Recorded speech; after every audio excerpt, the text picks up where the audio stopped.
Alors, connectez-vous, on se laisse. Mettez-vous en ligne, on fait le point sur la situation en Ukraine. Mettez-vous en ligne, on fait le point. Mettez-vous en ligne, on fait le point. On fait le point. Mettez-vous en ligne, on fait le point. On fait le point pour quitter ici. Mettez-vous en ligne, partagez le direct et n'oubliez surtout pas de vous abonner. Abonnez-vous massivement sur Guégué Complet. Sur la page Guégué Complet. Voilà. Ma chaîne YouTube aussi, c'est le même nom, Guégué Complet. Vous tapez Guégué Complet, vous allez voir ma chaîne YouTube. Donc, abonnez-vous sur YouTube et abonnez-vous aussi sur Facebook.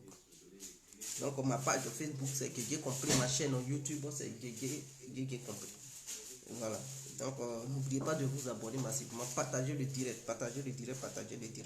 Et donnez-moi mes étoiles. On va quitter ici. Donnez les étoiles, on va quitter ici. On fait le point sur la situation en Ukraine. Voilà. On fait le point sur la situation en Ukraine. Chers parents, chers amis, chers frères. Voilà. On va parler de géopolitique et de géostratégie. Commence avec nous sommes là. Ok. Donc, partagez. Vous qui êtes là, partagez déjà. Partagez le direct. Mais avant de commencer, j'aimerais bel et bien m'hydrater la gorge. C'est très important. L'incontournable. On est les bons à voir. Manekri Godjago. Niraka Dan. Nous voilà. On se laisse ce soir. Sinon que ce matin. Laissons-nous vivre en même temps. Laissons-nous. On va se laisser en même temps. Attire. Alors, bonjour à tous et à tous. Pour tous ceux qui ne me connaissent pas, je suis l'incontournable Guégué Complet tout terrain, l'homme dont on parle, l'homme qui n'a pas froid aux yeux, l'homme qui ne mâche pas ses mots. Vous pouvez aussi m'appeler devant la vie, l'homme n'est rien, gouverneur italien, docteur Monton. Appelez-moi Boum Boum, laisse-moi mourir 5 heures plein droit, El Padrino Camari Desaou la Moukia.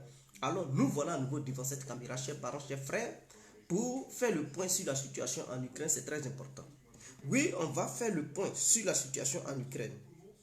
Il faudrait que ça soit clair. Faisons le point sur la situation en Ukraine, mes frères. Faisons le point sur la situation en Ukraine. Vous savez, il y a des nouvelles fraîches qui viennent de l'Ukraine. Il y a des nouvelles fraîches qui viennent de l'Ukraine. Excusez-moi de m'hydrater encore la gorge. Vous savez, les Africains, je ne comprends pas. Le peuple africain a un vrai souci. C'est-à-dire, ce qui se passe, la guerre qui se passe en Ukraine là-bas, là, cette guerre-là va définir l'avenir du monde de demain.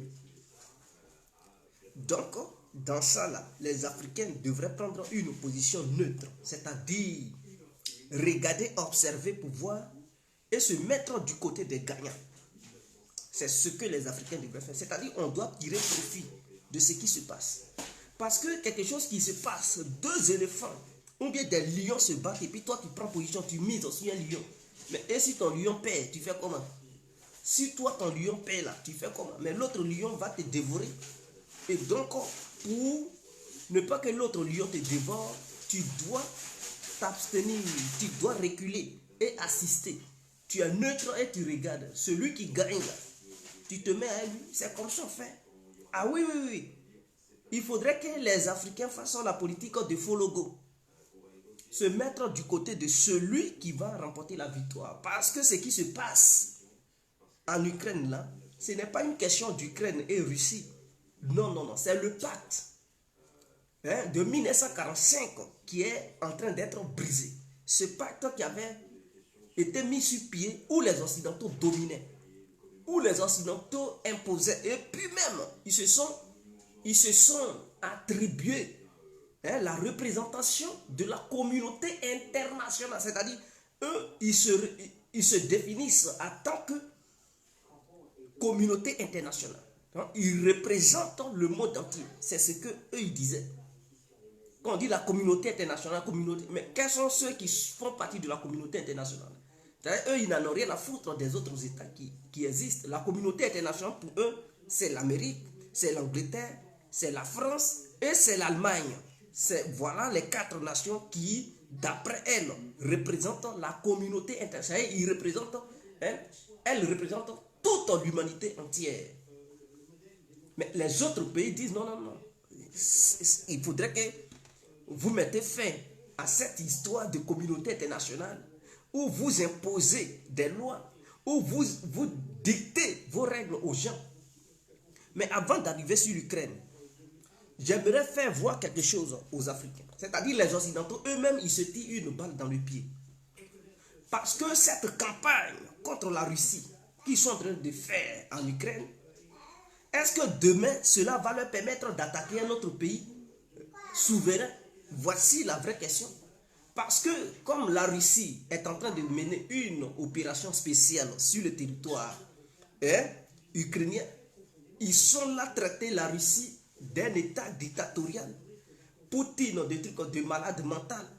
Et ils sont en train de faire une propagande, une coalition, et ils veulent que toutes les autres nations du monde se mettent de leur côté pour punir Poutine, parce que c'est inadmissible pour eux qu'une nation libre soit attaquée par une autre nation au XXIe siècle.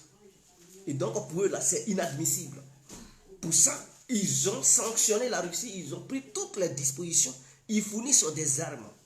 Mais est-ce que l'humanité tout entière qui regarde l'Europe, qui regarde l'Amérique, qui regarde les membres de l'OTAN, est-ce que ces membres de l'OTAN, demain là, ils pourront avoir le courage d'attaquer une autre nation libre? Voici la vraie question, parce que l'avenir de demain, ce jour-là, leur comportement qu'ils ont vis-à-vis de la Russie, et cette campagne de dénigrement envers la Russie, pour dire que c'est la Russie qui ne respecte pas les autres nations, est-ce que ces pays, soi-disant représentants de la communauté internationale, pourront avoir le courage d'attaquer les autres pays à partir de ce moment-là? Si jamais ils font l'erreur d'attaquer les autres pays, leur existence va prendre fin, parce que l'humanité aussi ne va plus accepter cela. Les gens vont dire, mais ils vont leur rappeler pour dire, mais en Ukraine, là, vous avez condamné la Russie et d'autres nations se sont mises ensemble avec vous, et en retour, c'est vous qui attaquez d'autres nations libres. Et donc, à partir de ce moment-là, les nations qui avaient été séduites par l'Europe vont se désolidariser de l'Europe pour dire, non, mais vous nous avez trompés, vous nous avez fait croire que c'était les Russes qui étaient mauvais, mais en réalité, vous pratiquez la même politique que les Russes. Parce que c'est au XXIe siècle, là, la Libye a été bombardée, non? Kadhafi a été maté. Est-ce que ce n'était pas au XXIe siècle que la Libye a été bombardée? Ben oui, la Libye a été bombardée au XXIe siècle. Est-ce que ce n'était pas au XXIe siècle l'Irak a été bombardé? Mais oui, l'Irak a été bombardé au XXIe siècle. Mais tout ça, ils ont oublié. Bon, il n'y a pas de souci. Mais est-ce que dans le futur, là, les Européens peuvent encore désigner une nation pour dire, dans telle nation, il n'y a pas de démocratie, donc on s'en va libérer le peuple qui se fait massacrer par soi-disant leurs dirigeants? Mais s'ils utilisent ce prétexte, le monde entier ne peut pas cautionner leurs bêtises. Ils vont leur rappeler cette histoire de l'Ukraine. Ils vont leur rappeler cette histoire de l'Ukraine. Parce que la différence est que les Européens interviennent dans d'autres nations où il n'y a même pas de citoyens européens qui y vivent. Donc eux, ils disent au nom de la démocratie, c'est ça leur valeur, les valeurs démocratiques. Donc ils défendent leurs valeurs à travers le monde. Donc cela leur permet d'intervenir dans n'importe quelle nation au monde au nom des valeurs démocratiques. Et donc ils interviennent souvent dans des nations où il n'y a même pas de citoyens européens qui sont en danger et qu'il faut libérer. Mais contrairement à la Russie, elle ne dit pas qu'elle s'en va défendre les valeurs démocratiques. Elle dit il y a une population russophone qui vit en Ukraine, qui est massacrée, cette population. Et donc la Russie s'en va sécuriser cette population. Donc c'est différent. C'est-à-dire il y a des gens, des citoyens qui parlent russe, qui hier étaient aussi russes. Mais Staline, Joseph Staline, et d'autres, Lénine, ils avaient donné une grande partie de la Russie à l'Ukraine. Et c'est ce qui fait que une partie de la population russe s'est retrouvée sur le territoire ukrainien. Et aujourd'hui, cette population est massacrée. Et donc, le grand frère, ou bien la grande sœur, qui est la Russie, intervient pour protéger cette population. Et donc, la Russie intervient parce qu'il y a des citoyens russes en Ukraine. Mais les Européens, ils interviennent, il n'y a pas leurs citoyens dans ces pays-là. Ils interviennent au nom d'une idéologie qu'eux-mêmes, ils ont mis sur pied, appelée démocratie. Et donc, il faut défendre la démocratie. Au nom de la démocratie, ils font les guerres à travers le monde. Mais personne n'a jamais condamné les Européens. Et aujourd'hui, ils veulent faire passer la Russie pour le pays qui est un pays vote en guerre, le pays qui ne respecte rien. Mais est-ce que ce qui se passe en Ukraine là, la Russie est la seule nation responsable? Voici la question fondamentale. Est-ce que la Russie est la seule nation responsable? Avant d'arriver sur l'Ukraine, non. Je pense que non. La Russie n'est pas la seule nation responsable. Les Européens sont aussi responsables de ce qui se passe en Ukraine. Parce que c'est ce que les gens refusent de dire. C'est ce que les gens refusent de dire. Écoutez-moi. Dans les années 1960, quand la Russie avait voulu créer des bases militaires à Cuba, les États-Unis ont réagi. Ils avaient réagi violemment en disant qu'ils étaient prêts à déclencher une guerre nucléaire avec l'Union soviétique parce que c'était inacceptable et inadmissible qu'une puissance étrangère vienne mettre des bases militaires dans des pays frontaliers des États-Unis. Aujourd'hui, quand on leur fait un flashback de cette histoire, ils disent non, les périodes sont différentes. Est-ce que vous comprenez même les Européens? Oui, c'est ce qu'ils disent. Que non, ça ne se ressent pas. C'était les années 1960, mais ce n'est plus les mêmes. Ce n'est plus les mêmes trucs aux années et les circonstances sont différentes. Vous comprenez? C'est-à-dire l'hypocrisie européenne. Quand on dit, mais l'OTAN a eu une part de responsabilité. Quand l'OTAN avance vers les pays frontaliers de la Russie et que la Russie dit qu'elle se sent encerclée, elle se sent menacée.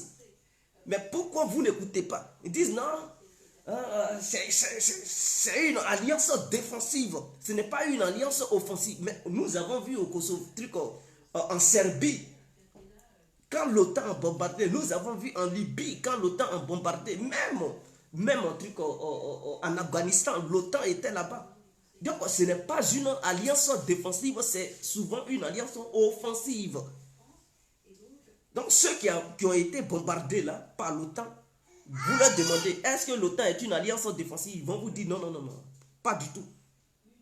Mais quand la Russie dénonce l'OTAN pour dire l'OTAN l'encercle et que c'est inadmissible que l'OTAN vienne s'installer en Ukraine, les Européens refusent, ils disent non, l'OTAN est une alliance défensive. Quand Poutine leur rappelle cette histoire de crise de missiles de Cuba, ils disent non, les périodes diffèrent, c'est pas la même chose. C'est-à-dire qu'ils cherchent toujours des prétextes. Mais l'île Salomon, qui a 10 000 km des États-Unis, la Chine a signé un pacte militaire avec cette île asiatique. Mais les États-Unis ont commencé à menacer pour dire si jamais les habitants de l'île permettaient à la Chine d'installer une base militaire sur cette île, alors il y aura une réaction militaire sur cette île parce que les États-Unis se sentent menacés à 10 000 km, mes frères. L'île Salomon, ça y est en Asie, je sais qu'il y a une partie asiatique qui fait frontière avec les États-Unis, mais c'est très loin. Mais eux, à 10 000 km, ils se sentent menacés. Maintenant, la Russie, là, la frontière russe et la frontière ukrainienne, c'est la même chose. Il n'y a pas de 100 km de différence. C'est collé. C'était un seul pays avant. Mais maintenant, c'est devenu deux pays différents. Donc, c'est collé. Vous envoyez vos forces militaires.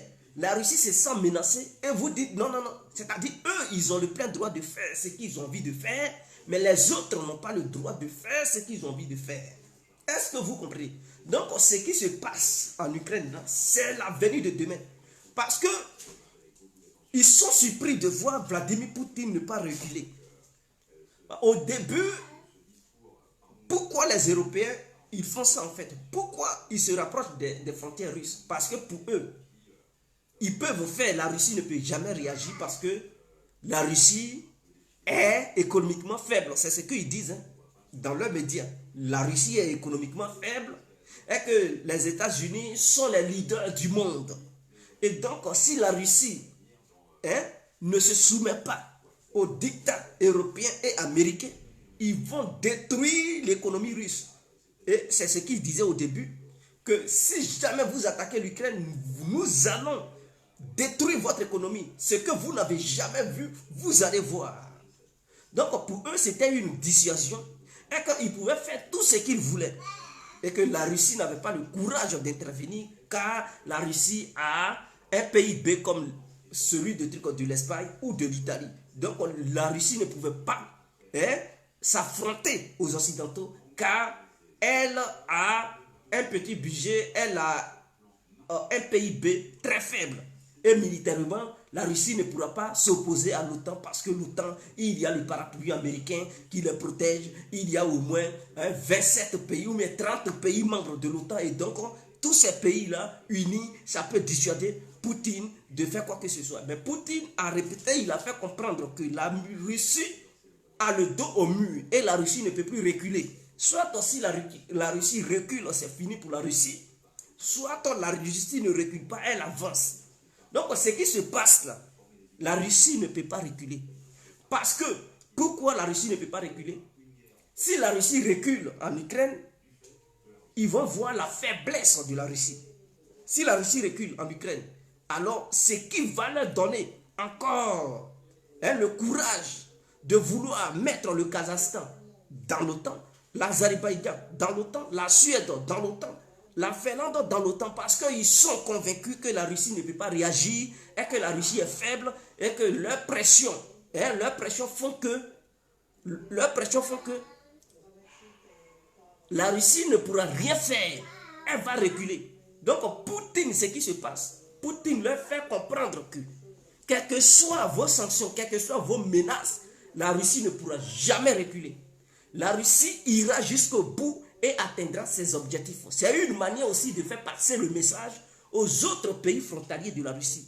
Pour dire, si jamais vous vous laissez tenter par les désirs des membres de l'OTAN, qui vous poussent à vouloir adhérer au sein de l'Alliance Atlantique, la Russie va réagir et aucun membre de l'OTAN ne peut empêcher la Russie d'atteindre ses objectifs. Donc c'est un message fort que Poutine fait passer. Mais si Poutine recule, les autres pays aussi seront tentés à vouloir coûte que coûte adhérer au sein de l'OTAN parce qu'ils ne seront plus inquiétés. Alors, on va arriver sur ce qui se passe en Ukraine tout à l'heure. Mais je vais vous faire voir quelque chose. D'autres disent que non, ils aident l'Ukraine pour affaiblir la Russie. Est-ce que vous comprenez? Ils aident l'Ukraine pour affaiblir la Russie militairement parlant. Mais c'est du n'importe quoi. Parce que tout le monde s'affaiblit sur le champ de bataille ukrainien. Tout le monde s'affaiblit. D'autres vont dire, mais Guégué, tu dis quoi? Oui, ils vont dire, mais les matériels de guerre russes sont en train d'être détruits. Hein? Donc ça veut dire, militairement parlant, la Russie n'aura plus de chars, n'aura plus d'avions, n'aura plus rien. Mais tout le monde s'affaiblit. Oui, les matériels de guerre aussi, des pays membres de l'OTAN, s'affaiblissent aussi. Pourquoi je le dis? Je le dis parce que quand les États-Unis décident d'envoyer des chars de guerre, des missiles, plus beaucoup d'argent, mais qui paye ces armes? Mais l'Ukraine n'a pas d'argent pour payer ça. Donc, ils vendent ça en crédit. Donc, c'est-à-dire qu'ils vendent quelque chose en crédit et l'argent en retour, l'argent ne rentre pas. Donc, ça affaiblit ton industrie de l'armement. Ça affaiblit parce que tu vends quelque chose. C'est comme si tu payes des marchandises, tu vends, on ne te donne pas l'argent. On prend ça à crédit et tu prends encore ton propre argent pour payer. Tu vends ça à crédit, on ne te donne jamais l'argent. Vous comprenez? Donc, vers la fin là, tu risques de tomber. Tu risques de faire faillite. Parce que tu vends, des gens ils prennent tes marchandises en crédit et puis ils ne te donnent pas ton jeton. Ils disent non, il n'y a pas encore l'argent, le jour où je vais avoir l'argent, je vais te donner. Mais attends, et à chaque fois quand ça finit, tu t'en vas remplacer ça avec ton propre argent de poche. Donc tu n'as pas de bénéfice. Tu attends à ce qu'un jour, ceux à qui tu as donné tes marchandises en crédit, ils te remboursent. Mais tant qu'ils n'ont pas d'argent, ils ne vont pas te rembourser. Et donc tu vas chuter. C'est ce qui se passe vis-à-vis des pays membres de l'OTAN. La Russie, bien vrai, elle perd des matériels de guerre, mais les pays membres de l'OTAN aussi perdent aussi des matériels de guerre.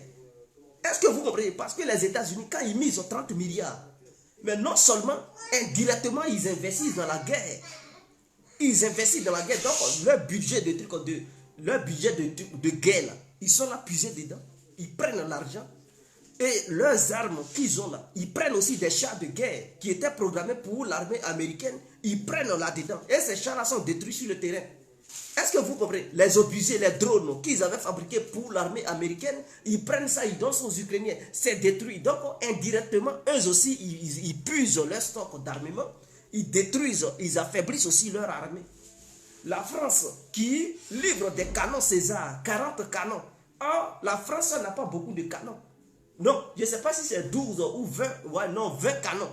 Or, la France a au total 80 canons. Donc, quand elle livre 20 canons César, mais elle est en train de faire quoi? Elle est en train de puiser dans son stock. Parce que ces canons César sont là au cas où la France a un problème avec un autre pays ou bien une guerre de haute intensité, puisse se servir de ces canons. Mais du côté de l'Ukraine, la France, de façon indirecte, puise dans son stock d'armement pour livrer ces canons qui étaient fabriqués pour l'armée française. Elle donne ça à l'Ukraine. Et en retour, l'Ukraine ne donne rien à la France. C'est crédit. Est-ce que vous comprenez? La France livre des trucs, des missiles Milan anti-char. Donc, c'était des missiles qui étaient fabriqués pour l'armée française. Mais en livrant ça à l'Ukraine, la France est en train de détruire son armement de guerre. Est-ce que vous comprenez? Donc,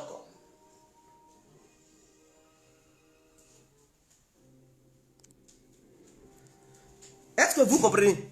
La France est en train de détruire son armement et économiquement parlant, elle s'épuise. Parce que tous les pays qui aident dans l'Ukraine, ce n'est pas armes seulement, ils sont obligés de leur donner de l'argent. Donc, de la manière la Russie finance son opération spéciale en Ukraine, elle dépense l'argent, c'est comme ça aussi les pays membres de l'OTAN financent aussi l'Ukraine en argent. Et l'Ukraine ne cesse de leur demander plus.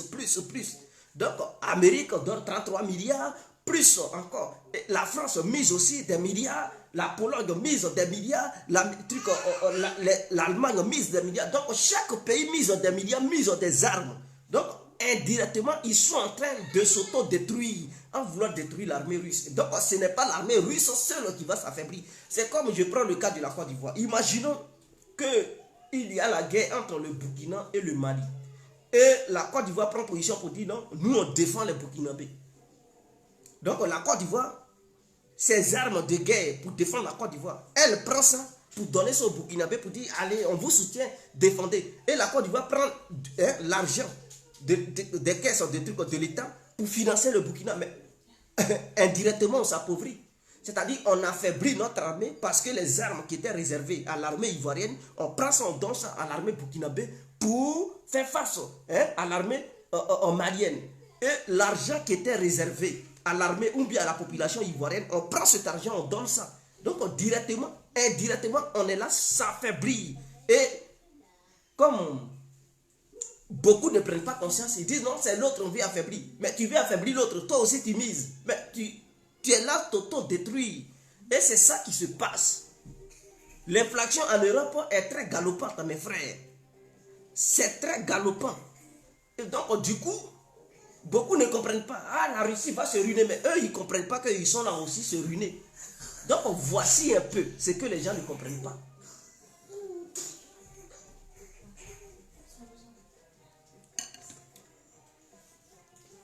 Est-ce que vous comprenez? Maintenant, la Russie ne paie pas. La Russie ne paie pas. Parce que cette histoire de pétrole et de gaz, là, les Européens donnent l'argent à la Russie. Vous savez pas moi combien les Européens payaient avant la guerre. Avant la guerre, là, les Européens payaient le gaz et le pétrole combien? C'était 16 millions. hein, par jour. Est-ce que vous comprenez? 16 millions par jour que les Européens donnaient à la Russie pour avoir gaz, pétrole. Mais depuis que la guerre s'est déclenchée là, opération spéciale en Ukraine s'est déclarée là, les Européens ils payent maintenant 60 millions par jour. Est-ce que vous comprenez? De 16 millions à 60 millions. Est-ce que vous comprenez? Donc du coup, mais Poutine lui il est à l'aise. Vous voulez le détruire, mais vous payez encore dans sa main. Vous lui donnez le jeton, il prend le jeton, il met ça dans son armée, il fait son opération spéciale. Et vous aussi, en dehors de payer le gaz et le pétrole russe, vous partez encore, vous donnez l'argent à l'Ukraine. Mais qui paie? Mais c'est vous qui payez. Vous payez non seulement le gaz russe cher, vous commandez plus. Ah oui, vous commandez plus parce qu'à un moment donné, à cause de cette opération et que beaucoup de trucs sont arrêtés, mais le gaz a augmenté sur le marché mondial. Et OPEP plus on ne veut pas produire beaucoup pour ne pas agacer la Russie. Cette histoire de pétrole et consorts. Donc ça augmente le prix. Donc, les Européens eux-mêmes de façon indirecte financent Poutine. Et les Américains ils ont mis embargo. Mais ils continuent toujours de prendre le pétrole. Ils commandent le pétrole de la Russie. Oui, les Américains ils continuent toujours de payer le pétrole russe. Ils continuent de payer. C'est que les médias vous disent. Et la réalité là, c'est autre chose. Les Américains continuent toujours de payer le pétrole russe. Toujours, il y a des trucs des métalliers américains qui prennent du pétrole russe pour amener ça aux États-Unis. Ça passe par le pôle Nord. Par le pôle Nord, vers l'Alaska. Donc les Européens, ils ne voient rien du tout. Puisque l'Alaska fait frontière à la Russie. Donc, ils prennent le pétrole là-bas et puis ils s'en vont. Puisque la Russie a des brise-glaces. Et donc ça permet aux Américains de prendre le pétrole là-bas, ils s'en vont aux États-Unis directement sans que les Européens ne voient clair dedans. Donc voilà. Donc Poutine, cette opération spéciale là, ça arrange Poutine. Parce qu'il n'a jamais gagné autant d'argent depuis que l'opération spéciale a commencé. Ah tiens, l'argent qu'il gagne là, 2 mois seulement, il a eu 60 milliards. Est-ce que vous comprenez? 2 mois seulement, 60 milliards. Or, avant l'opération spéciale, il gagnait 40 milliards. Donc, ça veut dire 20 milliards de plus depuis que l'opération a commencé. Il a eu 2 milliards de plus en 2 mois. Tu que 20 milliards de plus en 2 mois plus tôt. Or, quand il n'y avait pas d'opération spéciale, c'est 40 milliards il gagnait. 40 milliards. Mais maintenant, il gagne maintenant 60 milliards. Est-ce que vous comprenez? Donc, il n'a jamais eu autant d'argent depuis que son opération spéciale a commencé. Donc, indirectement, ce sont les Occidentaux qui sont là, s'affamer, ils sont là, s'épuiser, ils sont là, se détruire, ils détruisent leurs économies, ils détruisent leur armée, parce que les armes qu'ils avaient fabriquées pour leur armée, ils donnent toutes ces armes à l'Ukraine. L'Ukraine, en retour, ne paye pas, c'est en crédit. Et qui paye? C'est l'État. Les États qui financent cette guerre, qui payent ces armes auprès de l'armée. Et donc les États se détruisent, s'auto-détruisent. Est-ce que vous comprenez? Et puis ce que les gens vous disent au grand jour, non, les Européens ne veulent pas payer le pétrole et le gaz russe en roubles. C'est possible, ça c'est pour donner une bonne mine à leur population. Mais dans le fond, ils ont donné l'ordre aux entreprises qui commercialisent avec la Russie de payer en roubles. Mais les États officiellement ne reconnaissent pas le paiement en roubles. Mais les entreprises, ils ont demandé aux entreprises de payer. Mais puisque le business se fait par entreprises interposées, ce n'est pas les présidents, les dirigeants qui disent, bon, je te donne l'argent. Non, non, ce sont les entreprises qui coopèrent. Donc, officiellement, ils ont certains discours qui tiennent. Et officieusement, il y a ce qui se passe. Ce qui tiennent officiellement, c'est pour amuser la galerie, pour dire, ah, les Européens, ils sont durs, hein? Mais dans le fond, là, ils se soumettent. Ceux qui ne voulaient pas se soumettre, qui se jouaient les dangereux, là. Poutine a coupé. Il a mis fin à ça. À un moment donné, les Européens voulaient couper le pétrole russe. Qu'est-ce qu'ils ont dit? Ils ont dit qu'ils vont mettre embargo sur le pétrole russe progressivement, dans un délai de 6 mois. Ils ne vont plus payer du pétrole russe. Mais ils vont aller payer le pétrole en Inde. Voilà ce qu'ils avaient décidé. Ils vont payer le pétrole là en Inde. Qu'est-ce qu'ils veulent faire par là? C'est-à-dire, l'Inde ne produit pas du pétrole. Est-ce que vous comprenez?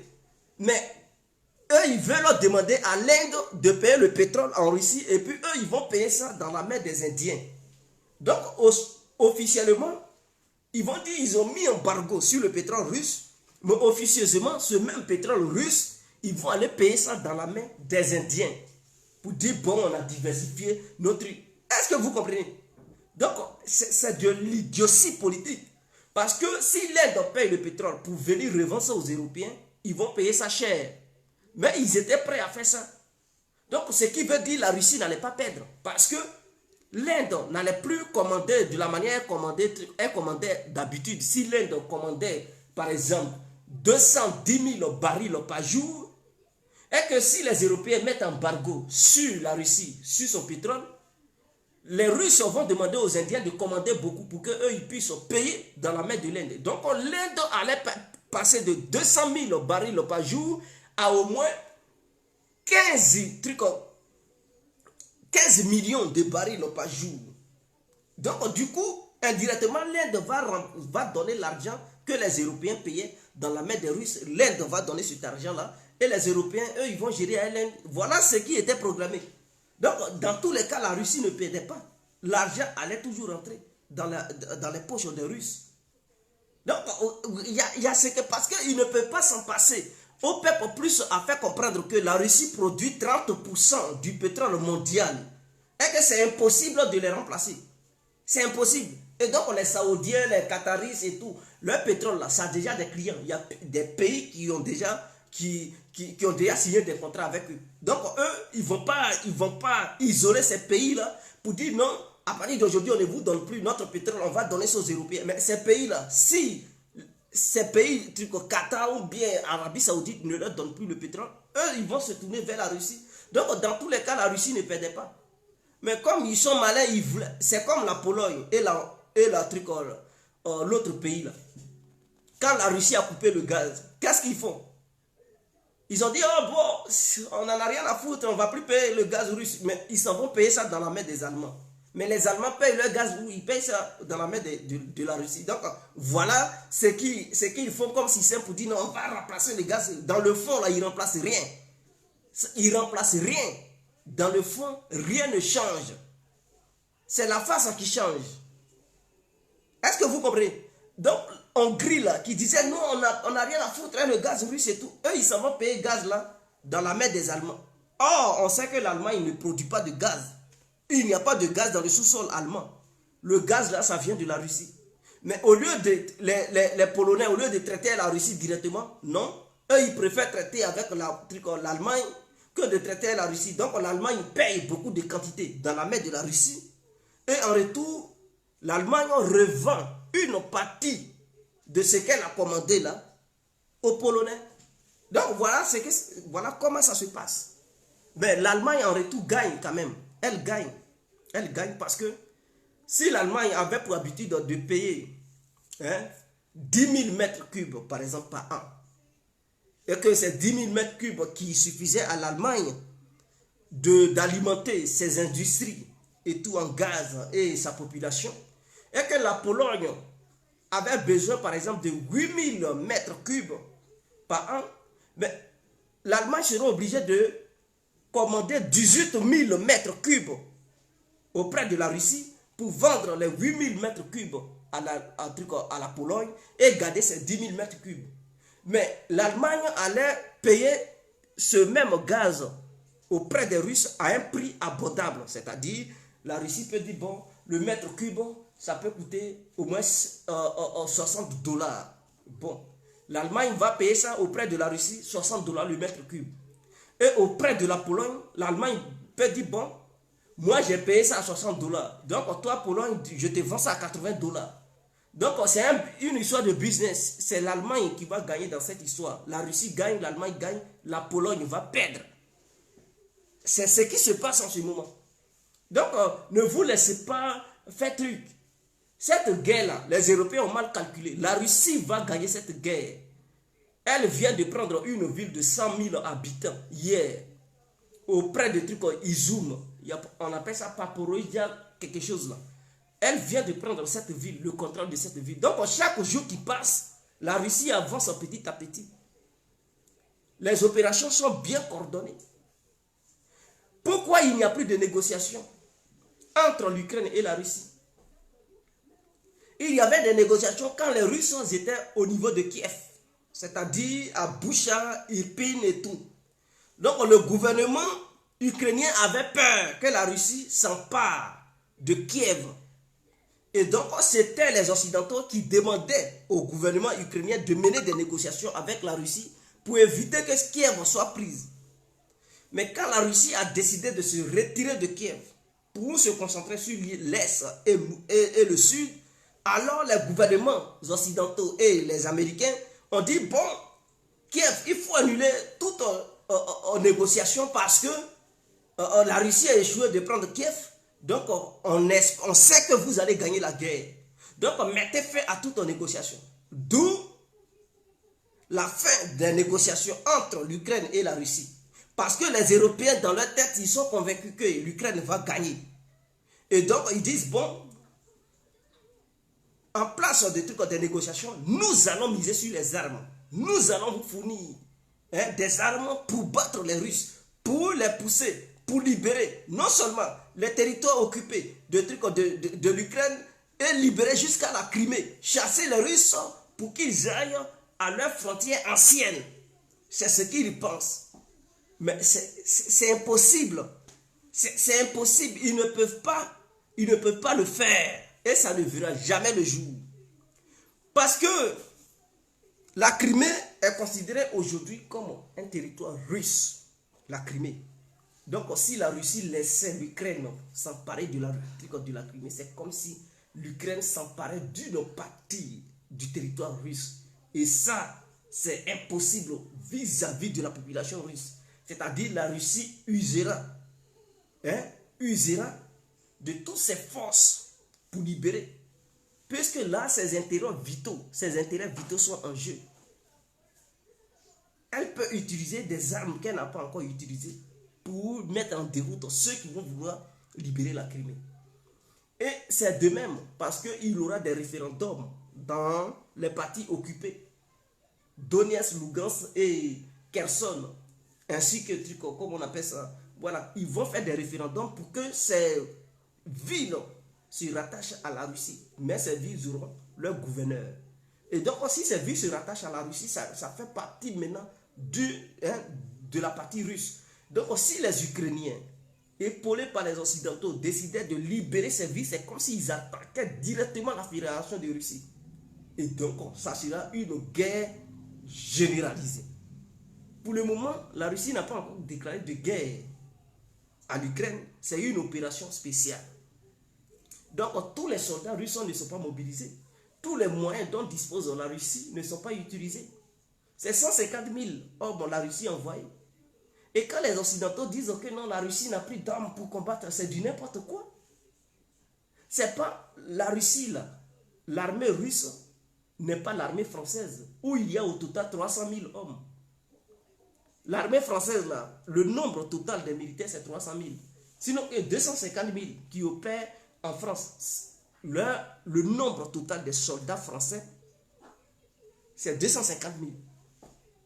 Si les réservistes s'ajoutent là, ça va devenir beaucoup. Mais le nombre total des soldats russes, c'est 900 000. Est-ce que vous comprenez? Donc, ce n'est pas pareil. Le nombre total actif des soldats russes, c'est 900 000. Pour la France, c'est 250 000. Donc, c'est pas... Dans 900 000, là, la Russie a pris 150 000 seulement. 150 000 pour aller sur le territoire ukrainien. Donc, dans 900 000, tu as 950 000. Tu ne peux plus dire qu'il n'y a plus de trucs de soldats et que la Russie n'a plus de soldats pour combattre. Or, la Russie n'a même pas encore appelé les réservistes. C'est-à-dire ceux qui sont soldats, mais qui ne sont pas en action en ce moment.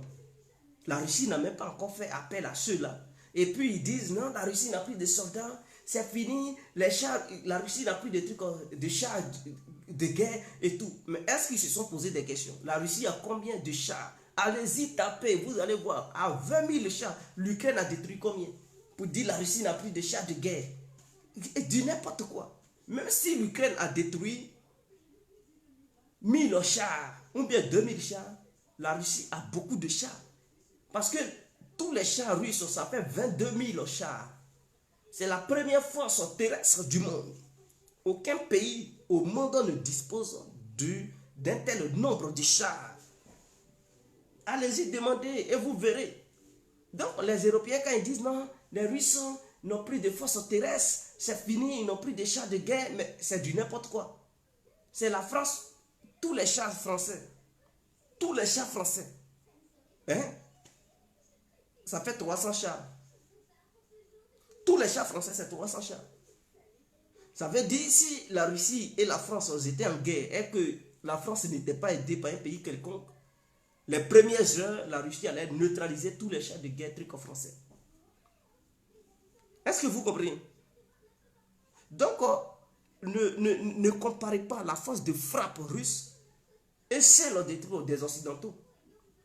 Les Américains, là, ils sont dans un dilemme. Parce que s'ils perdent la guerre, parce que tout le monde sait que ce qui se passe, c'est une guerre entre Russie et l'Amérique, ainsi que les membres de l'OTAN. 40 pays contre la Russie seule. La Russie, ses alliés n'ont même pas encore intervenu. La Russie est dans une coalition de pays. Oui, la Russie aussi a sa coalition de pays. Comment on a OCS quoi là, ou bien je sais pas. Ils ont une coalition où il y a la Biélorussie, le Kazakhstan, l'Arménie, le Kurdistan, non pas Kyrgyzstan et tout. Ils ont plusieurs pays qui sont dans une coalition. C'est-à-dire si un pays membre de cette coalition est attaqué, tous les autres pays doivent venir aider le pays. Mais la Russie, malgré qu'elle est dans cette coalition, n'a même pas encore fait appel à un membre de ces pays-là pour dire je suis attaqué, venez m'aider. La Russie seule fait front à 40 pays. C'est les États-Unis, la France, l'Allemagne, l'Angleterre, tous ces pays-là, la Pologne, la Lituanie, la Roumanie et tout. La Russie, elle seule. Et ça fait 2 mois. On va dans le 3e mois. La Russie, elle seule, elle fait front face à ça. Elle n'a même pas encore appelé ses alliés. Mais elle tient debout. Et malgré cela, elle avance sur le territoire ukrainien. Donc vous devez comprendre que la Russie est une puissance militaire. C'est un pays fort. Parce que si c'était un autre pays il y a longtemps, ils auraient demandé appel à leurs alliés pour dire venez nous aider. Les États-Unis, quand ils veulent intervenir quelque part, ils appellent leurs alliés, venez nous aider. Mais la Russie, pour intervenir en Ukraine, n'a même pas eu besoin de faire appel à un allié quelconque. Et puis ils ont intervenu. D'autres disent, mais les Tchétchènes aident les Russes. Les Tchétchènes, ils sont aussi russes. La Tchétchénie, là, fait partie de la Russie. Pour ceux qui ne le savent pas. Parce que vous dites, ah, les Tchétchènes, ils disent, ah, la Koubarou. Donc, 30% de la population russe est musulmane. Vous devez le savoir. Donc, les Tchétchènes, les Tatars, tous ceux-là, ce sont des Russes. Donc, ils font partie de la Russie. Est-ce que vous comprenez? Donc, c'est normal qu'ils mènent aussi cette opération spéciale sur le territoire ukrainien, puisque c'est leur nation qui mène en l'opération. La Russie, voilà. Donc les Tchétchènes appartiennent aussi à la Russie. Est-ce que vous comprenez? Donc voici un peu ce qui se passe, mes frères et sœurs. Alors, en Ukraine, il y a eu des Sénégalais qui ont été arrêtés.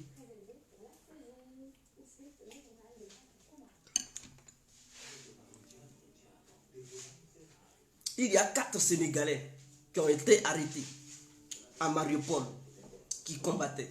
Apparemment, vous aviez appris à un moment donné que l'ambassadeur de l'Ukraine recrutait les gens au Sénégal pour combattre en Russie, en Ukraine. Qui n'a pas appris ça?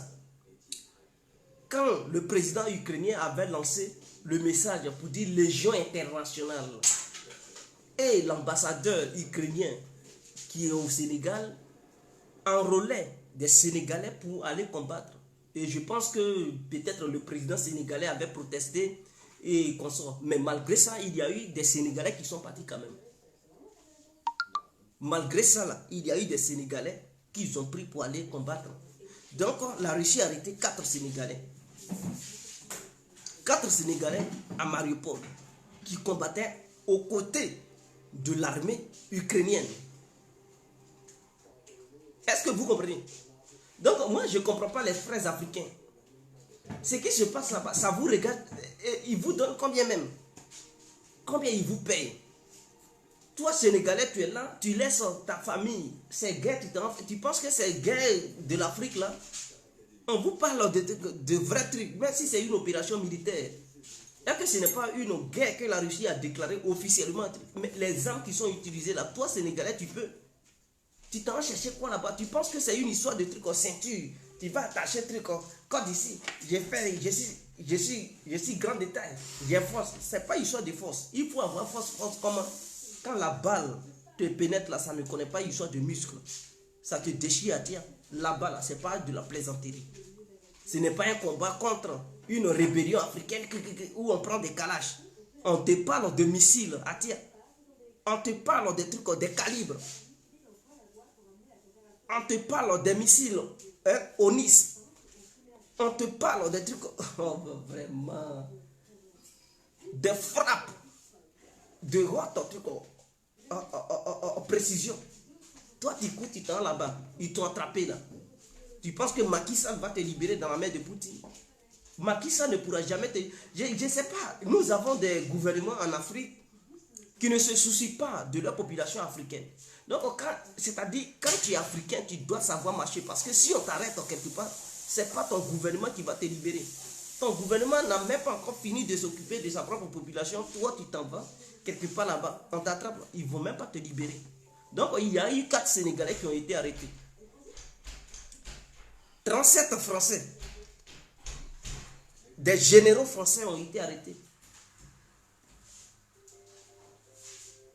Des généraux français ont été arrêtés. Et les civils qui étaient dans l'usine ont témoigné qu'il y avait 50 hauts gradés français dans l'usine. 50 hauts gradés français qui sont là-bas. Et même en Turquie, c'est-à-dire il y a un monsieur très proche, c'est-à-dire c'est lui qui est le patron des services de renseignement turc. Il a parlé officiellement que la France a 50 officiers au sein de l'usine d'Azovstal. C'est pas pour rien Macron appelait Poutine pour évacuer, soi-disant les civils, il faut les libérer, un deal et ceci. C'est pas pour ne rien. Zelensky avait arrêté l'opposant ukrainien, soi-disant qu'il était très proche de Poutine. Et il demandait à Poutine qu'en retour, Poutine n'a qu'à libérer. Il n'a qu'à desserrer cette histoire de, comment on appelle ça, ceinture autour de l'usine pour permettre aux combattants qui sont au sein de l'usine et les civils de quitter là-bas. Et en retour, lui, il va libérer l'opposant. Chose que la Russie a refusée. Donc, c'était une manière d'échanger les militaires étrangers et consorts contre l'opposant ukrainien qu'on dit qu'il était proche de Poutine. Donc, 4 Sénégalais, 37 trucs français, des officiers de haut gradé, ils les ont arrêtés. 48 Hongrois, la Hongrie, même si Viktor Orban, il est contre, c'est-à-dire il ne condamne pas officiellement la Russie et puis il est dans le truc, mais il y a des officiers hongrois, puisque la Hongrie fait partie de l'OTAN, qui sont aussi là-bas. Il y a 47 Américains. C'est-à-dire les hauts gradés, c'est ceux-là qui combattaient à Mariupol. C'est eux qui étaient là, qui coordonnaient les opérations. Et derrière eux, il y avait des trucs, comment on les appelle, les Ukrainiens. Hein? Les Ukrainiens qu'on appelle, que Poutine traite de trucs, voilà, de nazis et tout. Donc c'est eux qui sont les généraux, c'est eux qui sont les commandants qui tracent les opérations, qui leur donnent des consignes. Qu'est-ce qu'il faut faire? Parce qu'eux, ils viennent de l'Occident, ils connaissent la guerre et ceci. Donc c'est eux qui dirigeaient les opérations sur le terrain, en Mariupol. Donc cette ville seulement, vous voyez, il y a assez de mercenaires, des hauts gradés, sans compter même les petits là, c'est-à-dire les petits sergents qui s'en vont combattre et tout. C'est-à-dire les hauts gradés, ceux-mêmes qui connaissent les techniques de guerre qui dirigent des bataillons au sein de l'OTAN, au sein de leurs pays respectifs, ils sont là-bas. Donc 47 Américains et 60 Syriens. Bon, les Syriens, c'est ceux qui s'opposent à Bachar al-Assad, que la Russie a maté. Hein? En Syrie, là, pour prendre leur vengeance, il y a eu 68 Syriens qui sont partis, qui combattaient à, comment on appelle ça, à Mariupol. Mais ce n'est pas la seule ville où ils sont. Hein. Ils sont nombreux. Hein. Ils sont nombreux partout. Partout en Ukraine, ils sont nombreux. Voilà. Donc, 23 Congolais. Congo-Brazzaville. Donc, Congo-Brazzaville, je ne sais pas quoi.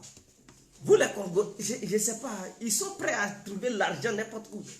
Toi, Congolais, tu peux manier les armes devant les Russes. Tu t'en cherches quoi là-bas?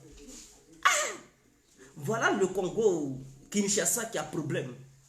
Hein, vers le nord Kivu. Hein? Les gens les déstabilisent. Va aider tes frères congolais des trucs de Kinshasa. Non, tu les laisses. C'est les Ukrainiens que tu veux libérer. Tu n'as même pas encore fini de libérer l'Afrique. Tu veux libérer maintenant l'Ukraine. Regardez-moi des gens comme ça. Vous allez partir au goulag en Sibérie. Poutine il va vous masser très bien. Et il y a 87 Polonais. 87 Polonais. Des hauts gradés polonais qui sont là-bas. C'est pas pour rien, la Pologne est excitée, est agitée parce que elle sait qu'il y a ses commandants qui sont dans paix. Que Poutine a mis la main sur eux. Mais ils ne sont pas les seuls. Il y a encore d'autres qui ne sont pas trucs, qui n'ont pas encore été arrêtés, qui sont sur pied, qui combattent. Voilà pourquoi au sein de l'usine Azovstal, ils ne veulent pas se rendre. Ils ne veulent pas se rendre parce que Poutine a été clair. Il dit, si vous êtes des mercenaires, il n'y aura pas de prison pour vous. Il a été clair. Il dit, si il y a des mercenaires qui l'arrêtent, il n'y aura pas de prison pour eux. Il ne va pas les traiter comme des prisonniers de guerre.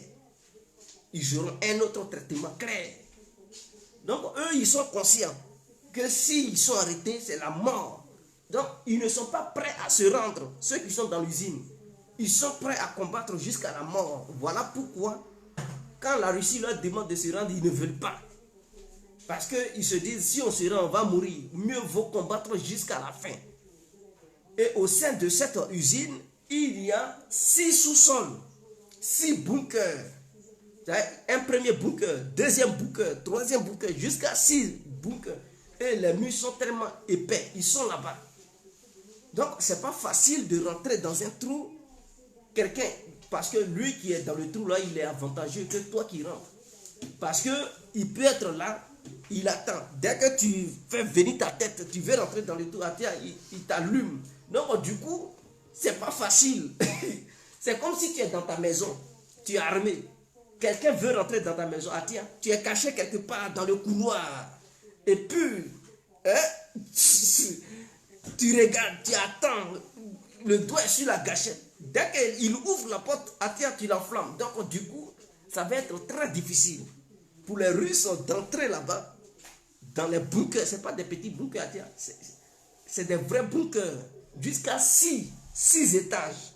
Quand je dis étages, les bunkers, il y a 6 sous-sols. Ce sont des bunkers qui ont été construits au temps de l'Union soviétique pour résister aux frappes nucléaires. Est-ce que vous comprenez? C'est-à-dire s'il y a des bombes nucléaires qui tombaient là-dessus, ça allait résister. Donc ce sont ces gens de bunkers, avec des vrais bétons armés et des grands couloirs où il y a des chambres même. Au sous-sol là-bas, il y a des chambres et tout.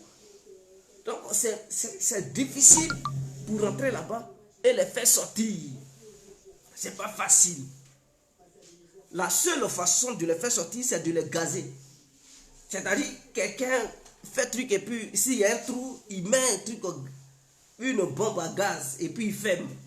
Comme ça, l'odeur là, ça va les faire sortir dans leur bunker là. Si c'est pas ça pour dire les hommes, les êtres humains vont rentrer là-bas pour combattre, les Russes risquent de perdre beaucoup de trucs de soldats. Mais ils ne peuvent pas le faire tant qu'il y aura des civils qui sont là-bas. Parce que s'ils mettent le gaz, les civils vont mourir, les enfants vont mourir. Et ce n'est pas une bonne image pour la Russie. D'où cette histoire de dire non, l'évacuation des civils a échoué. Mais qui fait échouer ça? Ce sont les combattants là qui sont là-bas qui ne veulent pas les libérer. Parce qu'ils savent que si jamais ils les libèrent, ils vont les gazer. Donc, pour éviter de les gazer, tant qu'il y a civil, ils vont dire il y a des enfants, il y a des femmes, il n'y aura pas de gaz. Et puis, eux, maintenant, ils sont là-bas, ils se jouent les durs. Ouais, oui, c'est comme ça. Et donc, hein, l'échec des évacuations des civils et consorts, ça profite aux mercenaires et les ukro-nazis ukrainiens qui sont dans l'usine. Ça les profite. Ça ne profite pas aux Russes. Parce que la Russie a besoin de libérer cette ville le plus tôt possible pour faire avancer les soldats qui combattent, hein, autour de cette ville-là, pour les amener sur d'autres fronts. Mais en bloquant les civils, les soldats ukrainiens qui bloquent les civils de partis, là, eux là, c'est un bénéfice parce que tant que ça dure, ils vont dire que ce sont des résistants, ils sont des durs, et donc ils vont faire leurs éloges. Donc voici le vrai problème. Donc tout ce qu'on vous raconte comme quoi la Russie empêche l'évacuation, c'est du n'importe quoi. C'est l'Ukraine, il renverse la situation en fait. Parce que l'échec de l'évacuation profite aux Ukrainiens, ça ne profite pas aux Russes. Parce que la Russie veut vite finir son opération. Et tant qu'il y a les civils, l'opération prend du temps. Voici ce qui est clair. Maintenant, Mariupol a été libéré, il reste que l'usine. Usine là, ça fait 10 km². C'est grand, hein? Est-ce que vous comprenez? Usine seulement, ça fait 10 km. Voilà pourquoi j'ai dit la ville de Mariupol, ça fait 160 km². 160 km². Ce n'est pas une petite ville. C'est une vraie ville là, tiens. C'est pas comme Abidjan. Abidjan ne fait pas 160 km². Usine seulement, ça fait 10 km². Vous comprenez? Non, imaginons, et puis il n'y avait pas une seule usine, il y avait d'autres usines. Il y a eu des combats, les Russes ont libéré ça. Donc il reste une usine d'une superficie de 10 km² qui a des bunkers, des sous-sols, 6 sous-sols, 6 bunkers. Premier étage, deuxième, troisième, jusqu'à 6. Et il y a des chambres, des couloirs, c'est comme des rues, mais sous terre. Et là-bas, là, il y a des civils, 500 civils qui sont là-bas. Donc c'est très difficile pour rentrer là-bas, ou bien jeter du gaz pour les fumer. Tant qu'il y aura des civils, bon, il n'y aura pas de libération. Voici ce qui se passe. Donc Mariupol est une grande ville symbolique. Mais la Russie a déjà envahi tout. Et ils sont là à ranger là-bas. Mais le salaire moyen d'un citoyen ukrainien, c'est 200 €. Est-ce que vous comprenez? C'est 200 €. Qu'est-ce que Poutine a décidé? Il a dit aux Ukrainiens, bon, vous qui allez nettoyer les rues, parce que comme il y a eu des combats, c'est sale, il y a truc. Donc il y a d'autres qui vont prendre les corps pour les enterrer, ceci, cela. Il dit, bon, écoutez, vous, votre salaire, c'est 200 €. Moi, je vous donne 400 € pour tous ceux qui vont vouloir travailler. Attends, il faut les voir, ils courent. Ils courent dans tous les... Mais qui ne veut pas de jetons? C'est-à-dire, toi, on te paye 20 000 francs CFA par mois. Et puis quelqu'un il dit, bon, écoute, voici travail, tu fais ça. Au lieu de 20 000, je te donne maintenant 40 000 francs par mois. Tu vas encore... Non, tu vas aller où il y a 40 000 là, tiens. Là-bas, il y a gros. Donc, ça fait que les Ukrainiens de d'autres villes à côté là, où la Russie n'a pas encore... Il y a d'autres qui courent pour venir à Mariupol pour travailler, pour avoir 400 €. Parce que le salaire moyen d'un Ukrainien, c'est 200 €. Là-bas, les Russes, on leur paye 400 €. Ils vont faire comment? Mais ils courent, ils viennent. Là où on paye beaucoup. Donc, beaucoup courent en ce moment, ils viennent. Ils courent, ils s'en vont à Mariupol pour travailler. Parce que là-bas, la reconstruction commence déjà. Donc, tous ceux qui sont maçons, qui sont trucs, ils s'en vont construire. Est-ce que les électriciens, puisque les plombiers, tous ceux-là, ils s'en vont là-bas. Avant, ils étaient payés 200 €. Maintenant, on leur paye 400 €. Ah, tiens, ils courent. Ils disent, il y a travail à Mariupol. Ça court seulement, ça va. Donc, la stratégie russe, ça va. Et si ça continue comme ça, les villes où les Russes prennent, si ça continue comme ça, si la Russie double la mise, mais à un moment donné, les autres villes ukrainiennes vont se révolter, les gens vont se révolter pour dire, oh, on gagne plus notre salaire et tout. Les autres où la Russie a pris là, on leur paye 400 €, nous là, 200 €, mais on ne gagne pas de salaire. Oh, on veut plus du pouvoir, on veut plus du... Ah tiens, ils vont faire tomber Zelensky. Ils vont dire, Zelensky dégage. Tu ne nous apportes rien, on n'a plus de salaire, on a faim. On ne sait pas comment faire, il n'y a pas d'aide sociale. Oh, où les Russes ont pris là, là-bas, non, nous on veut être Russes. On veut être aussi, on veut faire partie de... Et puis ils vont se révolter. C'est comme ça commence. Poutine, il n'est pas gaou. C'est un stratège. Il connaît. Il connaît. Donc, voilà. Il connaît. Donc, voici ce qui se passe à Tia. Voici ce qui se passe. Donc, demain, c'est le grand défilé russe. Tout le monde, 9 mai, 9 mai. Est-ce que Poutine va déclencher une guerre contre l'Ukraine? Il n'a pas besoin de déclencher une guerre contre l'Ukraine. Poutine n'a pas ça dans la tête. Il dit l'opération spéciale, là, ça suit son cours. Lui, là, il veut que ça dure. Tant que ça dure, là, son pétrole est payé cher, son gaz est payé cher. Ah tiens, l'argent rentre. Chaque fois que Dieu fait. Au lieu de gagner 40 milliards, il gagne 60 milliards. Vous pensez qu'il va arrêter? Non, il fait doucement, mais sûrement. Donc, ce sont les Européens là qui vont s'épuiser. À un moment donné, ils vont dire on soutient l'Ukraine, on soutient. Ils vont prendre l'argent pour donner ça aux Ukrainiens. Pour finir là, ils vont voir que leur budget de défense, ça ne va plus. Ils vont voir que leurs armes qu'ils avaient fabriquées pour leur propre armée, ils ont tout pris pour donner ça aux Ukrainiens. Ils n'ont plus d'armes. Ils font comment? Ils vont affaiblir leur propre armée. Donc voilà. Et la Russie va capturer certaines armes occidentales pour étudier ça. Étudier ça, analyser ça et trouver des contre-mesures.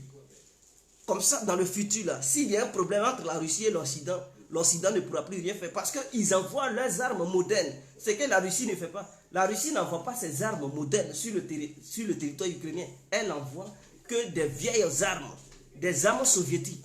Mais les Européens, ils envoient des nouvelles armes. Les armes César, là, ça, ce sont les nouvelles armes. Mais si la Russie capture les armes César, mais la Russie va analyser ça pour trouver des contre-mesures.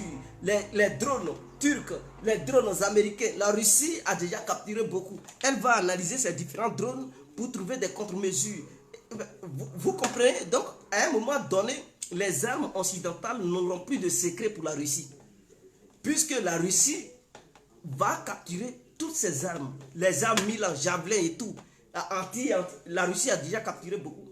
Et la Russie va essayer de les analyser, fabriquer des chars qui vont pouvoir résister face à ces armes.